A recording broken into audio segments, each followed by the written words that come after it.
የትምህርታችን ርዕስ የሚሆነው ቸር አገልጋይ ማን ነው የሚል ይሆናል። ለዚህ ትምህርት መነሻ የሚሆነን በዛሬው በቅዳሴያችን የሚነበበው የወንጌል ክፍል የማቴዎስ ወንጌል ምዕራፍ 25 ከቁጥር 14 እስከ 30 ያለውን ነው።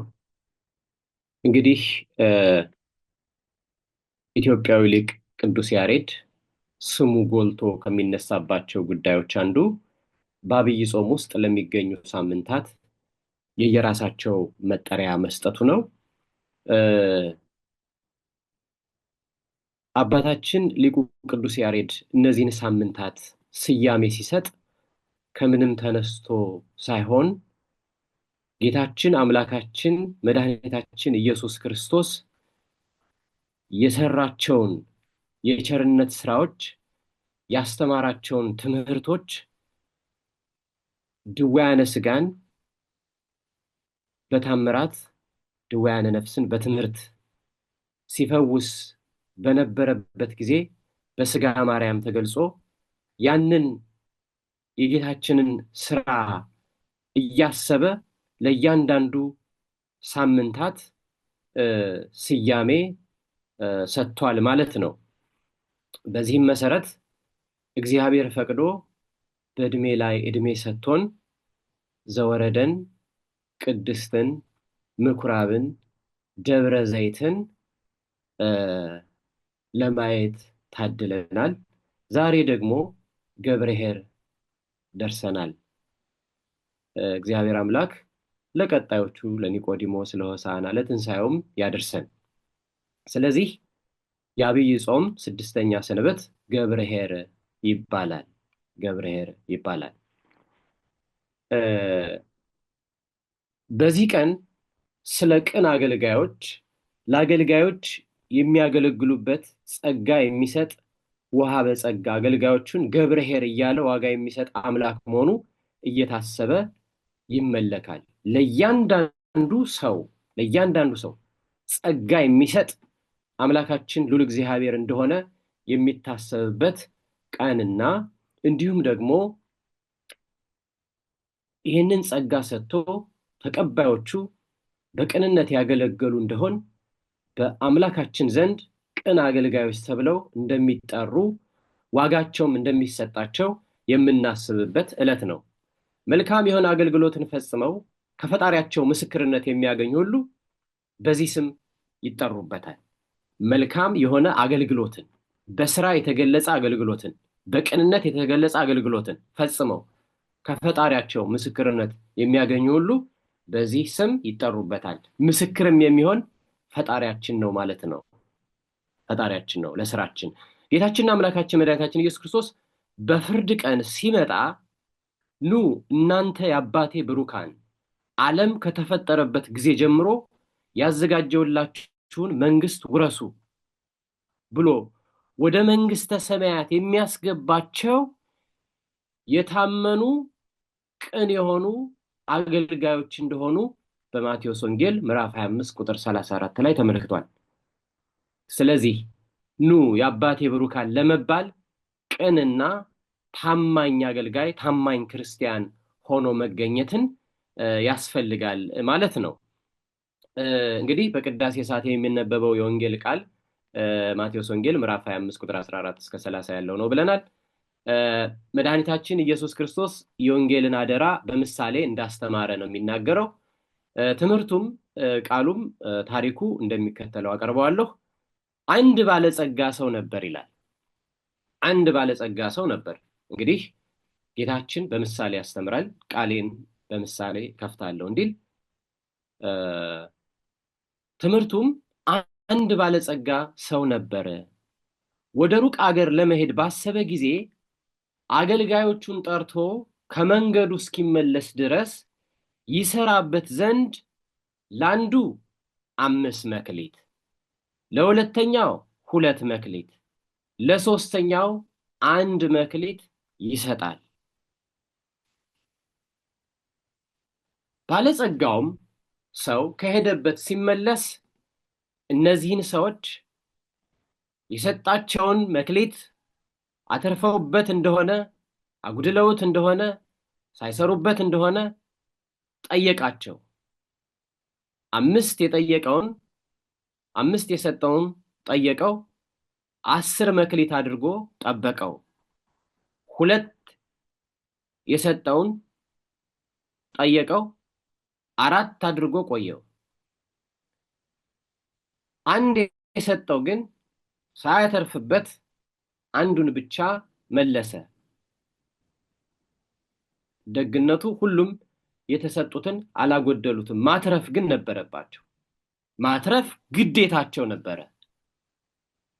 ይህ 1 መክሊት የተሰጠውና ሳያተርፍ ባለጸጋው ጌታው የመጣበት ወደ ስራ ከመግባቱ በፊት በልቡ ውስጥ ስጋት፣ ጥርጥርን፣ ፍርሃትን፣ አለማመንን ስላነገሰ ስሰራበት ቢጠፋብኝስ፣ ቢሰርቁኝስ፣ ቢቀሙኝስ እያለ የጥርጥር መንፈስን በውስጡ እያሳደረ እያለ እሰራለሁ ብዬ ያለኝን ከማጣ ለምን ደብቄ አስቀምጬ በመቆየት ሲመጣ የሰጠኝን አደር አልመልስም ብሎ መክሊቱን ቆፍሮ ቀበረው።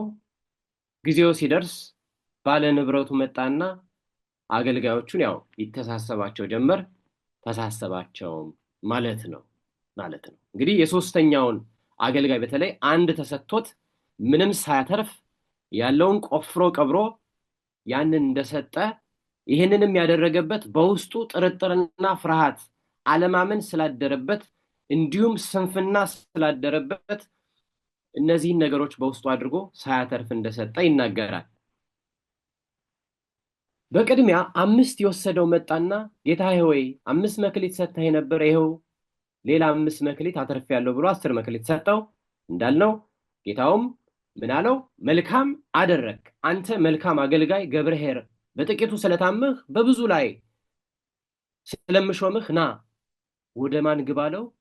ወደ ጌታህ ደስታ ግባ። ይህ የጌታ ደስታ የተባለው ዘላለማዊ መንግስት፣ ጭንቀት የሌለበት፣ መታወክ የሌለበት፣ ከአምላካችን ጋር ከእግዚአብሔር ጋር በደስታ የምንኖርበት፣ ከዚህ ዓለም ሁከትና ጫጫታ እረፍት የምናገኝበት ቦታ ነው። ወደዚህ ግባ ተባለ። አትርፎ ስለተገኘ፣ ጸጋውን ስለተጠቀመበት። ሁለተኛው 2 መክሊት ሰጥተህ ነበር፣ እነሆ 4 መክሊት ብሎ እጥፍ ማትረፉን ገልጾ ለጌታው አስረከበ። እንደ ባለ 5ቱ መልካም አደረክ፣ ቸር አገልጋይ ነህ፣ በጥቂቱ ስለታመንህ በብዙ ላይ እሾምሃለሁ ተባለ። አሁን እነዚህ አገልጋዮች ሲናገሩም በኩራት ወይም ደግሞ በደስታ በሐሴት ሆነው ነው የሚናገሩት። ምክንያቱም ስራቸው ይመሰክራልና።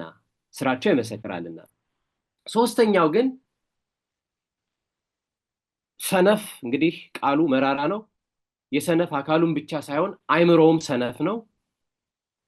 እንዲህ አይነት ስንፍና ሲገጥመን ሁላችንም አይምሮአችን፣ አንደበታችን ክፉን ነው የሚያስብ። ጌታው ገንዘቡን ሲጠይቀው ጌታ ሆይ አንተ ካልዘራህበት የምታጭድ ካልበተንክበትም የምትሰበስብ ጨካኝ ሰው መሆንህን አውቃለሁ። ስለዚህ ፈራው፣ ሄጄም መሬት ቆፍሬ መክሊቴን ጉድጓድ ውስጥ ቀበርኩት፣ ገንዘብህ የሁሉ እሰዳለሁ። አሁን ተመልከቱ፣ የዚህ የሶስተኛው መልስ አንደበቱ ያልተገራ፣ ክፋት የተቀላቀለበት፣ ስድብም ያለበት፣ ስንፍና የተንሰራፋበት ነው። ጌታውን ምን አለው? አንተ ካልዘራህበት የምታጭድ ካልበተንክበትም የምትሰበስብ ጨካኝ ሰው መሆንን አውቃለሁ ብሎ በስድብን የጀመረ። በዚህ ዓለም ስንኖር የተሰጠንን ስራ ሳንሰራ ስንቀር ምክንያት እንፈልጋለን። ብዙ ምክንያት እናደርጋለን። ወይ የጽርፈት ምክንያት፣ ወይ ውሸት የተቀላቀለበት ምክንያት፣ ብዙ በእውነቱ ከእንዲህ አይነት ስራ ራሳችንን ልናስወግድ ያስፈልጋል ማለት ነው። ጌታውም ይህን ያህል ጨካኝ እንደሆን ካወቅ ንብረቴን ከነወለዱ ልትመልስልኝ ይገባህ ነበረ፣ ገንዘቤን ልትሰራበት ሲገባ ለምን ቀበርከው ብሎ መክሊቱን ወደ እርሱ ወስዶ ለባለ አምስቱ ጨምረለት። ላለው ይጨመርለታል ይትረፈረፍለታልም፣ ለሌለው ግን ያው ያለው ይወሰድበታል እንዲል መጽሐፍ ማለት ነው። እኔ ጨካኝ በሆን እጥፍ ድርብ አድርጌ ይቀበል ነበር፣ ግን ያን አላደርገውም፣ የሰጠሁን ብቻ ስጠኝ አለው። አሁን እዚህ ላይ የባለጸጋውን ደግነት ያሳያል ማለት ነው። ባለጸጋው ክፉ ቢሆን እጥፍ ድርብ አድርጎ ወለድ አራጣ ስጠኝ ይለው ነበረ። ይህን ግን አላደረገም። መክሊቱን ቀብረሃል ብሎ ወቀሰው። ላለው ይጨመርለታል ይትረፈረፍለታል። ላለው ይጨመርለታል የሚለው ቃል የተወደዳችሁ ክርስቲያኖች አንዳንድ ጊዜ በሌላ የሚተረጎምበት ጊዜ አለ። ለምንድን ነው ላለው የሚጨመርለት የሌለው ብዙ እያለ ብለን ከሀብት አንጻር፣ ከእውቀት አንጻር፣ ከሌላም ነገር ልናየው እንችላለን። ነገር ግን ላለው ይጨመርለታል የተባለው ቅንነት ላለው፣ መልካምነት ላለው፣ ምግባር ላለው፣ ፍቅር ላለው፣ ትዕግስት ላለው፣ ቸርነት ላለው፣ የዋህነት ላለው ለእንዲህ አይነቱ ሁሉ እግዚአብሔር ይጨምርለታል ያትረፈርፍለታል ለማለት እንጂ ሀብት የዚህ ዓለም ሀብት ላለው ሌላ ተጨማሪ ሀብት ይጨምርለታል እንዳልሆነ ያስፈልጋል። ይህንን መረዳት ያስፈልጋል። ከዚያም መጨረሻ ላይ ይህንን የማይረባ አገልጋይ ግን ለቅሶ ጥርስ ማፋጨት ወዳለበት ጽኑ የፍርድ ቦታ ውሰዱት አለ ይላል። እግዚአብሔር አምላክ ከእንዲህ አይነቱ ፍርድ በእውነቱ ሁላችንንም ይሰውረን። የተወደዳችሁ ክርስቲያኖች እዚህ ላይ 3 ጥያቄዎችን ማንሳት ፈልጋለሁ። ለኛስ ስንት መክሊት ነው የተሰጠን? የተሰጠንን መክሊት እናውቀዋለን? ጸጋችንን አተረፍንበት ወይስ እንዳለ ነው? መጀመሪያ መክሊትን ማወቅ ያስፈልጋል። አትረፈንበታል ወይ ወይስ አጠፋ ነው ወይ? ሁላችንም ቆም ብለን አምላካችን የሰጠንን መክሊት ጸጋ እንዴት እየተጠቀምንበት እንደሆነ በዚች ቅድስት ዕለት እናስተውል። ይህ ከላይ ያየነው በምሳሌ የተሰጠው የጌታችን የመድኃኒታችን ትምህርት ትርጓሜው እንደሚከተለው ነው። የንብረቱ ባለቤት መድኃኒታችን ኢየሱስ ክርስቶስ ነው። 3ቱ አገልጋዮች ልዩ ልዩ ጸጋ ተሰጥቷቸው ያሉ የኛ የሁላችን ሕዝበ ክርስቲያኖች ምሳሌ ነው። ለሁላችን የተለያየ ጸጋ አለን። ስጦታው በአሃዝ ሲታይ ልዩነት መኖሩ ማለትም ለአንዱ 5 ለአንዱ 3 ለአንዱ 1 መሆኑ ያንዱ ሰው ጸጋ ከሌላው ሰው ጸጋ የሚለይ መሆኑን ያሳያል። ለሁሉም አንድ አይነት ጸጋ አይደለም የተሰጠው። በመጽሐፍ መንፈስ አንድ ነው፣ ጸጋ ግን ልዩ ልዩ ነው እንደሚል ማለት ነው። ስለዚህ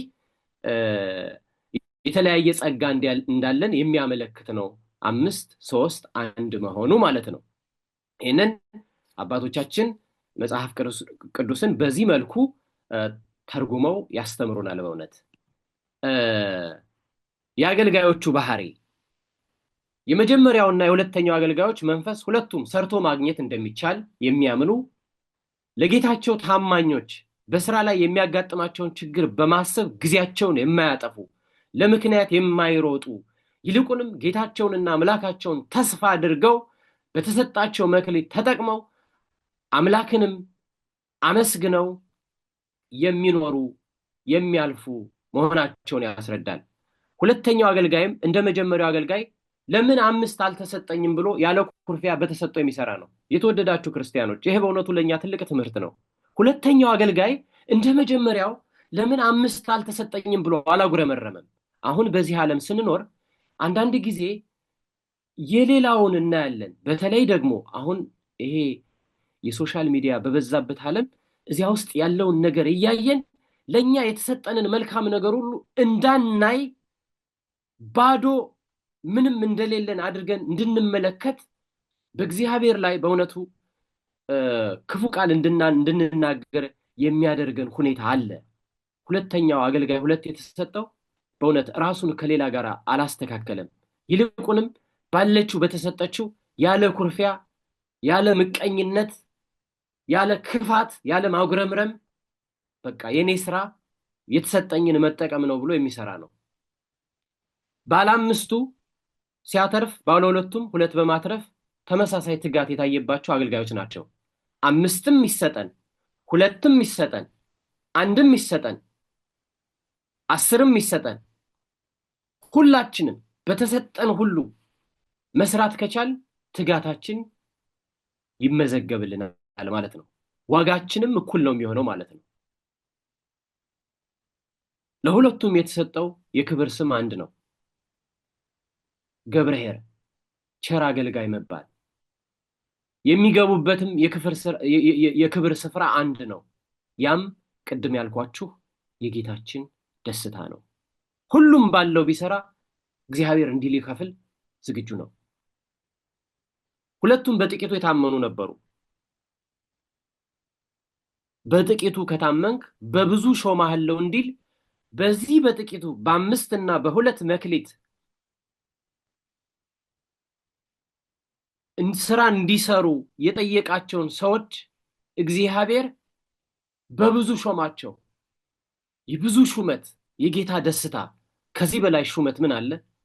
ሁላችንም እኮ ከዚህ ከመከራ ዓለም እረፍት የምናገኝባት ይቺ የጌታ ደስታ ናት። ከሷ በላይ ምን እረፍት አለና በጥቂቱ እንታመን፣ በዚች በጌታ ደስታ ውስጥ እንድንሾም።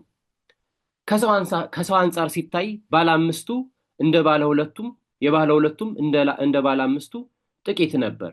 ሰው በተሰጠው ሳያንጎራጉር ፈጣሪውን ቢያገለግል ክብር ያገኛል። ለሰው ልጅ የሚጠቅመው ችሎታውን ጸጋውን መቁጠር ሳይሆን በተሰጠው ጸጋ ማገልገል እንደሆነ እንማርበታለን። እነዚህ አገልጋዮች በእውነት በፍቅር በእምነት የሚያገለግሉ የቤተ ክርስቲያን አገልጋዮችን ያመለክታል። በቤተ ክርስቲያን ውስጥ ብዙ ስራ ይሰራል። አንዱ በዝማሬ፣ አንዱ በጉልበቱ፣ አንዱ በትምህርቱ፣ አንዱ በገንዘቡ ብዙ ስራ ይሰራል። ቤተ ክርስቲያን ዘርፈ ብዙ የድህነት መንገዶችን ታዘጋጃለች። ስለዚህ ሁላችንም በፍቅር ሆነን እርስ በርስ ያለመተያየት እየተደጋገፍን በእውነቱ እንዲሆነን መልካም አገልጋይ ሆነን ልንኖር እንደሚያስፈልግ እንማራለን። የሶስተኛው አገልጋይ ባህሪ ግን መልካም ጎኑ ስጦታውን አነሰኝ አለማለቱ ነው።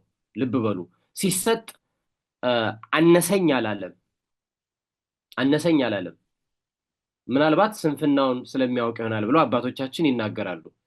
ይህ ሰው ከስራ ይልቅ በስራ ጊዜ የሚፈጠረው ችግር አስቀድሞ ይታየዋል።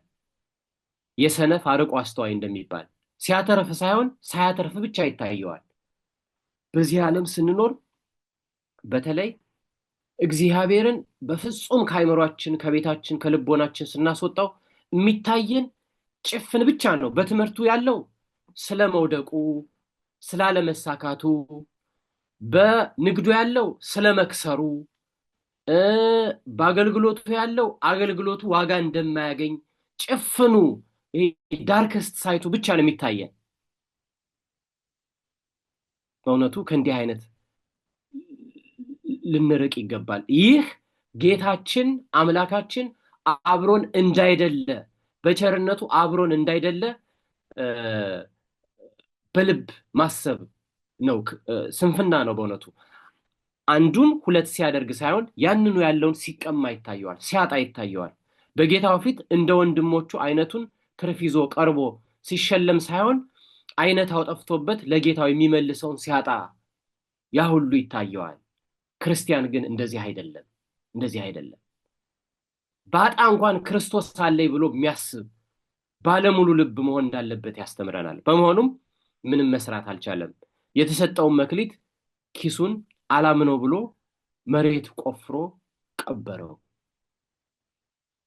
ብዙ ያልደረስንበት የቀበርነው እኛ አልፎ ብዙዎችን የሚጠቅም መክሊት ይኖረናል። ክርስቲያኖች አብዛኛውን ጊዜ መክሊታችንን ለማወቅ እንቸገራለን። ለዚህም ነው ካለ መክሊታችን ሄደን ጥፋት ስናጠፋ የምንታየው። ያለን ደግሞ እንቆፍረዋለን፣ በስንፍና ውስጥ እንተኛበታለን።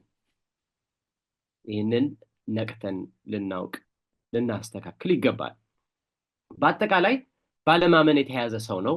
ሰው እንግዲህ ማመን በውስጡ ሳይኖር ከባድ ነው። በእውነቱ ምንም እንኳን በኃጢአት ውስጥ ብንጎሳቆልም የፈለገው ክፉዎች ብንሆን እንኳን ክርስቶስ እንዳለ፣ ክርስቶስ እንደሚረዳን፣ ካለንበት ችግር መውጣት እንደምንችል ማመን ያስፈልጋል። ከጌታው ፊትም ሲቀርብ በጎ አገልጋዮቹ ያልተናገሩትን ነው የተናገረው። ጨካኝ መሆንህን ስላወቅኩ ይጠፋብኛል ብዬ ብርህን አስቀምጫለሁ፣ ይኸውልህን አውሰድ ነው ያለው። ሰነፍ የሚናገረውም አያምር፣ ተቀምጦም መዓት ከማውራት ዝም አይልም። ቤተክርስቲያን እንዲህ አይነት አገልጋዮች አሁንም አለናት። ተቀምጠን ሶሻል ሚዲያ ላይም ኮሜንት የምንሰጥ ተቀምጠን እከሌ እንዲህ ቢያደርግ ኖሮ፣ ይሄ መምህር እንዲህ ቢሆን ኖሮ፣ እንዲህ ቢያስተምር ኖሮ፣ እከሌ አባት እንዲህ ቢሆኑ ኖሮ፣ ይሄን ባያደርጉ ኖሮ። በእውነት ይሄንን ጥያቄ ወደ ራሳችን መልሰን አንዲት ጭራሮ ለቤተ ክርስቲያን ለማድረግ፣ አንዲት ጭራሮ ለወንድማችን ለማድረግ፣ አንዲት ጭራሮ ለሀገር ለማድረግ ራስን መጠየቅ ነው። በእርግጠኝነት የምነግራችሁ በወቀሳ የምንቀይረው የለም። ሁላችንም ራሳችንን ወደ ራሳችን አስገብተን እኔ ከሌን እንዲህ ምለው፣ እኔ አባ እንዲህ ምላቸው፣ እኔ ወንድሜ እንዲህ እህቴ እንዲህ ምል ምን አድርጌ ነው? ጌታችን እኮ በእውነት the perfect judgment በሚባለው ፍርዱ ውስጥ ያቺ ሴት ስትመጣ ሁሉም ይወገር ሲባል፣ ሁሉም ትወገር ሲል ጌታችን ምንድነው ያላቸው? ከናንተ መካከል ችግር የሌለበት ኃጢአት የሌለበት ቢኖር ይውገራት ሲባል ሁሉም ወጥቶ ነው ሄደ። አሁንም በእኛ ላይ እንደዚህ አይነት ነገር ነው ያለው እና ወደ ራስ መመለስ እንደሚያስፈልግ ይህ ደግሞ ቅን አገልጋይነት እንደሆነ ያስተምረናል ማለት ነው። ዛሬም ቢሆን ተቀምጠው ማት የሚያወሩ እግዚአብሔርን ጸጋ የቀበሩ ባስተምርና መናፍቅ ተከራክሮ ቢረታኝስ፣ የማውቀውን እውነት ለመስበክ ስጀምር ቢያሳስሩኝስ፣ በቤተ ክርስቲያን በህዝብ በገበያ በልዩ ልዩ ቦታዎች ያሉትን ኃጢአተኞች ብቃወም ጠላት ሆነው ቢነሱብኝስ፣ ለምን ዝም ብዬ ደሞዜን ሳልሰራ አልበላም ብለው የሚኖሩ ስንት አገልጋዮች አሉ። የዚህ ሰው ችግሩ መክሊቱ አንድ መሆኑ ሳይሆን በዚያው በተሰጠው አለመስራቱ ነው። የተሰጠውን ጸጋ እያንዳንዱ አምኖ በመቀበል ሊያገለግል ይገባዋል። ባለ ሁለቱ፣ ባለ አምስቱ፣ ባለ አንዱ፣ ባለ ሁለቱ ሊቀና አይገባውም። እንግዲህ እርስ በርስም መቀናናት እንደማያስፈልግ እዚህ ላይ ይናገራል ማለት ነው። ከዚህ በተጨማሪ ማድረግ ያለብንን ከኛ የሚጠበቀውን ነገር ለማድረግ መትጋት እንዳለብን ያስተምረናል ማለት ነው። ሁሉም ሊቀ ጳጳስ ቄስ መሆን አይችልም። ቅድም እንዳለው ሁሉም በተሰጠው ጸጋ ቢያገለግል እውነተኞች ሊቃነ ጳጳሳት፣ ቀሳውስት የሚያገኙትን ዋጋ ያገኛል። ሁሉም ባለ ራእይ፣ ሁሉም ወንጌላዊ፣ ሁሉም ዘማሪ፣ ሁሉም ፈዋሽ ሊሆን አይችልም። ለእያንዳንዱ ልዩ ጸጋ አለውና ሁሉም በጸጋው ቢያገለግል እኩል ዋጋ ያገኛልና። በሶስቱ አገልጋዮች አምሳል የተጠቀሱት አገልጋዮች ቤተክርስቲያን የሚኖሩ ልዩ ልዩ ጸጋ አገልግሎት ያላቸው ክርስቲያኖችን የሚመለከቱ ናቸው። በቤተክርስቲያን ባለ 5 አገልጋዮች አሉ። በወንጌል፣ በእረኝነት፣ በእርዳታ፣ በልዩ ልዩ ጸጋ አንዱን ጌታ በቅንነት የሚያገለግሉ ሰዎች ምሳሌ። ባለ ሁለቱም እንዲሁ ልዩ ጸጋ ያለው በጸጋውም የሚያገለግል የጌታ አገልጋይ ምሳሌ። ባለ አንዱን ግን ጸጋ እግዚአብሔርን የተቀበለ ግን በጸጋው የማያገለግል ደካማ ሰው እንደሆነ ያስተምሩናል አባቶቻችን። ምናልባትም ይህ ሰው ራሷ ክርስቶስ በሆነላት ቤተክርስቲያን እግር ሆኖ ቢፈጠር ኖሮ የማይሄድ እጅ ቢሆን የማይዳስስ ዓይንም ቢሆን የማያይ ስንኩል አካል እንደሆነ፣ ጠፍቶ የሚያጠፋ ሰንፎ የሚያሰንፍ ጎስቁሎ የሚያጎሰቁል ተራቁቶ የሚያራቁት እንደሚሆን ያስተምሩናል ማለት ነው። በመሆኑም የክርስቶስ አካል ሆኖ ለመቀጠል አይችልም። እግዚአብሔር ግን ያ ሰው በእውነቱ አንድ የሰጠውን ሰው ሁለት እስቲያደርግ እድሜ፣ ዘመን፣ ጊዜ፣ በትዕግስት ይጠብቀዋል። አሁንም ይህን ጥያቄ ለሁላችንም ማንሳት ፈልጋለሁ። የተወደዳችሁ ክርስቲያኖች ሆይ ጸጋችንን አውቀነዋል ወይ? እያተረፍንበት ነው ወይ? ወይስ አጠፋ ነው? መቼም ክርስቲያን ሁሉ የክርስቶስ አካል ነው። የሥራ ድርሻ የሌለው አካል ፈጽሞ የለም። በእውነት የምነግራችሁ በዚህ ስብስብ ውስጥ ያላችሁ ወንድሞች እህቶች፣ እንደኛ እንደ ደብረ ምሕረት በቻይና እንደ ደብረ ምሕረት ቤተክርስቲያን እንኳን ብናየው ይቺ ቤተክርስቲያን ገና በውጥን ላይ ያለች ቤተክርስቲያን፣ አገልግሎቷ ያልተሟላ ቤተክርስቲያን፣ በመድህ ላይ ያለች ቤተክርስቲያን፣ ለብዙዎች ልትደርስ ብርሃን ሆና በእውነቱ ለጨለማው ዓለም ልታበራ በመንቀሳቀስ ላይ ያለች በንጋት ላይ ያለች ፀሐይ ናት። በንጋት ላይ ያለች ፀሐይ ናት። ለሁሉም ቀትር ሆና እንድታበራ ለሁሉም ብርሃኗን እንድትሰጥ የእያንዳንዳችን አገልግሎት የእያንዳንዳችን የጉልበት፣ የገንዘብ፣ የሐሳብ ድርሻ ያስፈልገናል። እግዚአብሔር ደግሞ በእውነቱ አድሮ በእኛ በኃጢአተኞች ላይ አድሮ ሊሰራ በእኛ በትንሿ መክሊታችን ላይ አድሮ ሊሰራ ዝግጁ ነው። ሲሰራም አይተነዋል። እዚህ እንደርሳለን ብለንም አላሰብንም ነበረ። አሁንም መንገዳችን ሩቅ ነው። ለእኛ ለኢትዮጵያን ክርስቲያኖች ብቻ ሳይሆን በዚህ ሀገር ላሉ እንዲሁም ከሌላ ሀገር ለመጡ ለነዚህ ሁሉ ልንደርስላቸው ያስፈልጋል። ይህ ደግሞ የሁላችንም ትጋት ያስፈልጋል ማለት ነው። ስለዚህ ስራ የሌለን አይደለም። ጠጋ ብለን ወደ አስተባባሪዎች እንጠይቅ፣ ምን እንሙላ፣ ምን እናድርግ እንበል። በእርግጥ ትልቅ ተነሳሽነት አለ። በእውነቱ እግዚአብሔር ይህን እንዳያጎልብን። ስለዚህ አንተም አንቺም የክርስቶስ አካል ነሽ ነን። አካሉ በመሆናችን ደግሞ ጸጋለን። በመሆኑም እንደ ጸጋችን እናገልግል፣ ጸጋውን እንቀበል። ወንጌልን በጊዜውም አለጊዜውም ሲሞላልንም ሲጎድልንም እንስበክ። ሀብታሙ ይመጽውት፣ መምህሩ ያስተምር፣ ዘማሪው ይዘምር፣ ጸሐፊው ይጻፍ፣ ሁሉም በጸጋው ያገልግል። በዚህ ዓለም ስንኖር በጣም ቢዚ ያደርጋል። ሰዓቱ እንዴት እንደሆነ አናውቀውም። ነገር ግን በዚህ መካከል ለእግዚአብሔር ጊዜ ሳንሰጥ እንዳናልፋ አደራችሁን። የእግዚአብሔር ቃል ወንጌል በዓለም ሁሉ ይሰበካል የተባለው ዘመን ላይ ደርሰናል። የእግዚአብሔር ቃል በየሶሻል ሚዲያው እቤታችን ቁጭ ብለን አልጋችን ጠረጴዛችን ላይ ቁጭ ብለን መስማት የምንችልበት ዘመን ላይ ደርሰናልና በስንፍና እንዳንኖር ይሄ ነው የሚያስተምረን። እንግዲህ ቸር አገልጋይ ሆነን ኑና እናንተ የአባቴ ብሩካን ዓለም ሳይፈጠር ወደ ተዘጋጀላችሁ ቦታ ኑ ብሎ እግዚአብሔር ለበጎቹ የሰጠውን ቃል ለእኛም እንዲሰጠን የእርሱ መልካም ፍቃድ ይሁንልን። ቸር አገልጋይ ለመባል ያብቃን። ቃሉን ባጎደፍ ድንግል ወላዲተ አምላክ ትሙላበት። ወስብሐት ለእግዚአብሔር ወለወላዲቱ ድንግል ወለመስቀሉ ክቡር። ይቆየን።